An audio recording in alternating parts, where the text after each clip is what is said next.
ओम श्री गणेशाय नमः। दोस्तों, हिंदू धर्म में प्रत्येक व्रत का अपना अलग महत्व है। कामदा एकादशी के अगले दिन मदन द्वादशी व्रत रखा जाता है। इस व्रत में कामदेव की पूजा अर्चना की जाती है, क्योंकि कामदेव को मदन नाम से भी जाना जाता है। शास्त्रों में लिखा है कि मदन द्वादशी के दिन व्रत रखने और पूजा आदि करने से पुत्र प्राप्ति होती है और भक्तों को सभी सुखों से छुटकारा मिलता है। वही जिन लोगों को पुत्र शोक होता है, वे इस व्रत को करके शोक से मुक्ति प्राप्त कर सकते हैं। पौराणिक कथा के अनुसार मदन द्वादशी का व्रत करने से दैत्यों की माता दीति को पुत्र की प्राप्ति हुई थी।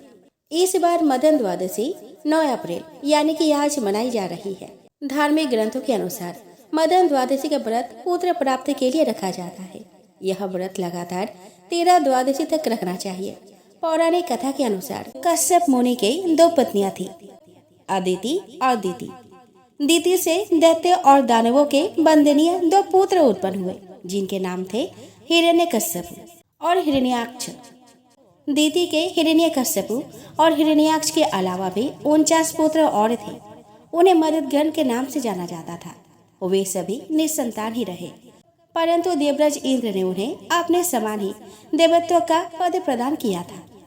एक बार राजा परीक्षित ने पूछा कि भगवान मरुदगणों ने ऐसा कौन सा सत्कर्म किया था जिसके कारण वे अपने जन्मजात असुर स्वभाव को छोड़कर देवराज इंद्र के द्वारा देवत्व पद प्राप्त कर सके। श्री सुखदेव जी ने कहा कि परीक्षित, भगवान विष्णु ने इंद्र का पक्ष लेकर दिति के दोनों पुत्रों हिरण्यकश्यप और हिरण्याक्ष को मार डाला था। इससे दिति को बड़ा शोक हुआ था। उसने इंद्र को कोसते हुए कहा था कि वह दुष्ट कब मारा जाएगा, जिसने अपने स्वार्थ के लिए अपने ही भाइयों को मरवा दिया। लोग भी राजाओं और धनपति देवताओं को प्रभु कहकर पुकारते हैं, परंतु एक दिन यह निर्दयी स्वयं राख का ढेर बन जाएगा। वह अपने को नित्य मानकर घमंड में चूर हो रहा है। उसे अपने विनाश का पता नहीं है। वह अब ऐसा शक्तिशाली पुत्र उत्पन्न करेगी जो इंद्र के घमंड को चूर चूर कर देगा। ऐसा सोचकर दिति ने अपने पति कश्यप जी की सेवा में रात दिन लगी रहने लगी। वह नित्य अपने भाव भंगिमाओं से उन्हें अपनी ओर आकर्षित करने का प्रयास करने लगी। एक दिन कश्यप जी उससे प्रसन्न होकर बोले कि प्रिय, मैं तुझ पर प्रसन्न हूँ।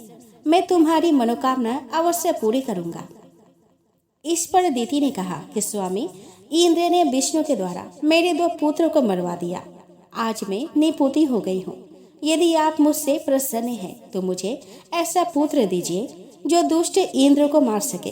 राजन, दिति की बात सुनकर कश्यप जी मन ही मन पछताने लगे कि ऐसा अधर्म वह कैसे कर पाएंगे।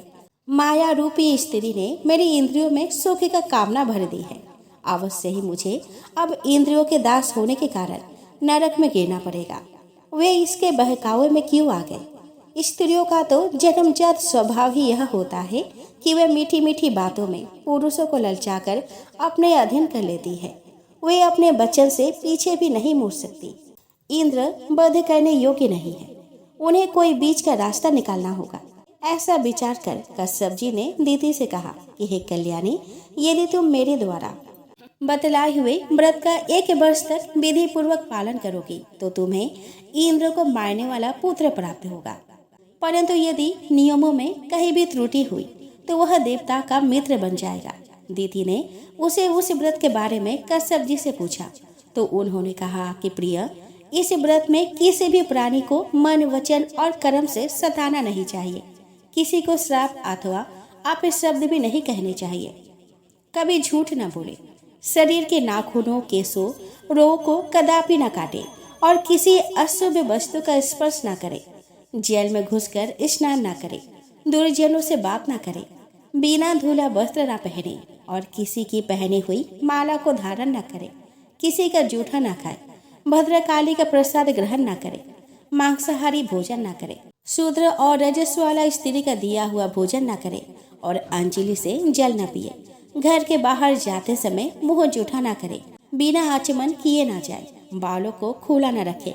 बिना श्रृंगार किए और चादर ओढ़े न जाए। संध्या समय घर से बाहर ना निकले और वाणी पर संयम रखे।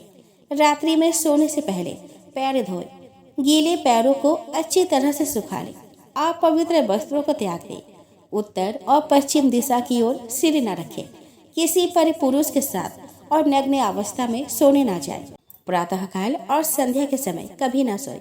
इस प्रकार नियमों का पालन करते हुए सदैव पवित्र रहे। धुला हुआ वस्त्र धारण करें और सभी सौभाग्य चिन्हों से श्रृंगार करें। प्रातःकाल कलेवा करने से पूर्व ही गाय, ब्राह्मण, लक्ष्मी जी और भगवान नारायण की पूजा करें। इसके बाद पुष्पमाला, चंदन, सुगंधित द्रव्य, नैवेद्य और आभूषण आदि से सुहागिन स्त्रियों की पूजा करें और पति की पूजा करके उसकी सेवा में लगी रहे। सदैव उसे यह भावना करते रहना चाहिए कि पति का तेज उसके कोख में है। इस व्रत को मदन द्वादशी व्रत कहते हैं। यदि 1 वर्ष तक तुमने नियम पूर्वक इस व्रत का पालन किया तो उन्हें इंद्र को मारने वाला पुत्र अवश्य प्राप्त होगा। राजन, दीति अत्यंत दृढ़ निश्चय वाली विदुषी नारी थी। उसने कश्यप जी के संसर्ग से गर्भ धारण किया और नियम पूर्वक व्रत करने लगी। इसका पता इंद्र को लगा तो वह वेश बदलकर अपने मौसी दीति के आश्रम पर आया और वहां रहकर मौसी की सेवा करने लगा। दीति के लिए वह समय पर वन से कंदमूल, फूल फल, समिधा, कूस, पत्ते, दूब और जल लाकर देने लगा। वह दीति के व्रत में त्रुटि ढूंढने का प्रयत्न करता रहता था, परंतु उसे कहीं भी कोई त्रुटि नहीं मिली तो वह चिंतित हो उठा। एक दिन की बात है कि विधाता ने उसे मुंह में डाल दिया। वो संध्या के समय जूठी मुंह बिना आचमन किए, बिना पैर धोए ही सो गई। इंद्र ने तत्काल वह त्रुटि पकड़ ली। वह योग बल से तत्काल दीति के गर्भ में प्रवेश कर गया। वहां जाकर उसने स्वर्ण आभा से युक्त गर्भ के अपने वज्र से 7 टुकड़े कर दिए। फिर उसने प्रत्येक टुकड़े के भी 7 टुकड़े कर दिए। जब इंद्र ऐसा कर रहा था तब उस गर्भ के टुकड़े ने इंद्र से कहा कि भाई, तुम हमें क्यों मार रहे हो?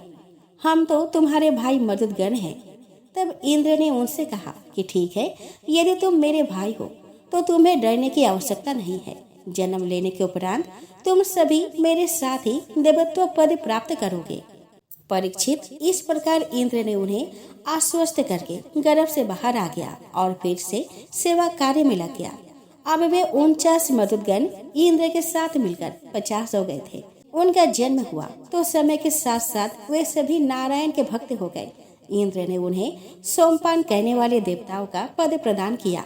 जब दीति ने देखा कि उनके 49 पुत्र अग्नि के समान तेजस्वी है, किंतु वे सभी इंद्र के पक्षपाती है, तो दीति को बड़ी प्रसन्नता हुई। नारायण की 1 वर्ष की भक्ति से उसका वैर भाव भी नष्ट हो गया था। तब इंद्र ने दीति को सारा रहस्य बताया और स्वयं को उनके सम्मुख प्रकट कर दिया। उसने दीति से अपने दुष्टता भरे कर्म के लिए क्षमा याचना की।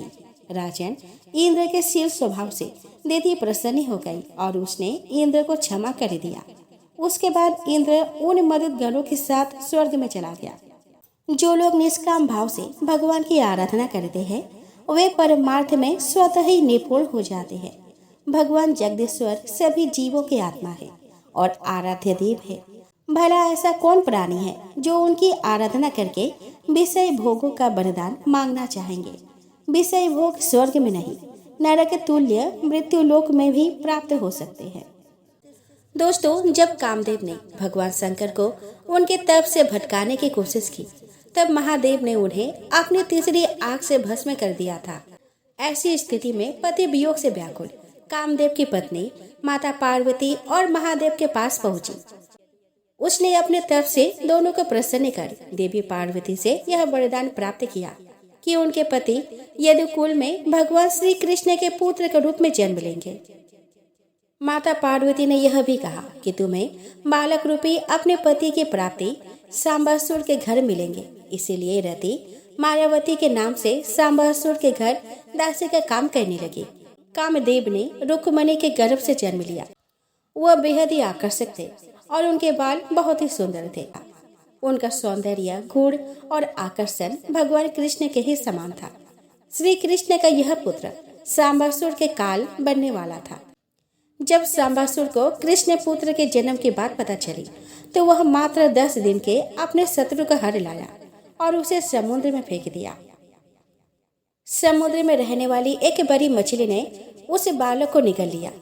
और फिर एक बड़ी मछली ने उस मछली को अपना ही काल बना लिया। वह मछली एक मछुआरे के जाल में फंस गई और फिर उस मछली को सांबासुर का भोजन बनाने के लिए उसके महल में भेज दिया गया। जब उस मछली का पेट चीरा तो उसके अंदर से बेहद ही खूबसूरत और आकर्षक बालक निकला। उस बालक को देखकर मायावती रति आश्चर्यचकित रह गई और फिर वह उस बालक का लालन पालन स्वयं ही करने लगी। कुछ समय बाद देवर्षि नारद ने मायावती के रूप में रह रही रति को बताया कि यह उनके ही पति है जिन्होंने यदुकुल में जन्म लिया है। सांबासुर अपनी मृत्यु के डर से इस बालक को समुद्र में डाल आया था। इस बालक का नाम प्रद्युम्न रखा गया। कई साल बीत गए। अब प्रद्युम्न एक बालक नहीं रह गया था। अब वह बेहद ही आकर्षक युवा था। उसे देखकर रति के हाव भाव बदलने लगे। वह उसे देखकर शर्माने लगी। उसका व्यवहार पूरी तरह बदल गया। प्रद्युम्न भी इस बात को समझ रहा था। उसने मायावती से कहा कि तुमने मेरा लालन पालन एक बालक की तरह किया है, लेकिन अब तुम्हारे व्यवहार में यह बदलाव कैसा? तब मायावती ने प्रद्युम्न को सारी बात बताई कि उनकी वास्तविक पहचान कौन है। मायावती ने उन्हें यह भी बताया कि वह कोई और नहीं, स्वयं उनके पति कामदेव है। रति ने प्रद्युम्न को आने वाली चुनौती के लिए तैयार करना शुरू कर दिया। उन्होंने प्रद्युम्न को बाण और अन्य अस्त्र शस्त्र चलाना सिखाया और युद्ध के कलाओं में भी निपुण किया। जब प्रद्युम्न पूरी तरह तैयार हो गए तब वह सांबासुर के सभा में गए। सांबासुर ने उन्हें देखकर बहुत ही खुश हुआ। उसने अपनी सभा में बैठे सभी लोगों से कहा कि इस बालक का लालन पालन मैंने ही किया है। इस पर प्रद्युम्न बोल पड़े कि दुष्ट, मैं तेरा काल हूँ। मैं वही बालक हूँ जिसको तूने समुद्र में डाल दिया था। अब तुझे मुझसे युद्ध करना होगा। प्रद्युम्न के मुंह से निकले इन वचनों को सुनकर सांबासुर अत्यंत क्रोधित हो उठा। उसने वज्र के समान अपने गदा से प्रद्युम्न पर प्रहार किया, लेकिन प्रद्युम्न ने उस गदा को अपने गदा से काट दिया। तब सांबासुर माया रचकर युद्ध करने लगा, किंतु प्रद्युम्न जो महाविद्या को जानता था उसने अपनी तलवार से सांबासुर का सिर काट दिया और इस तरह सांबासुर का अंत हुआ।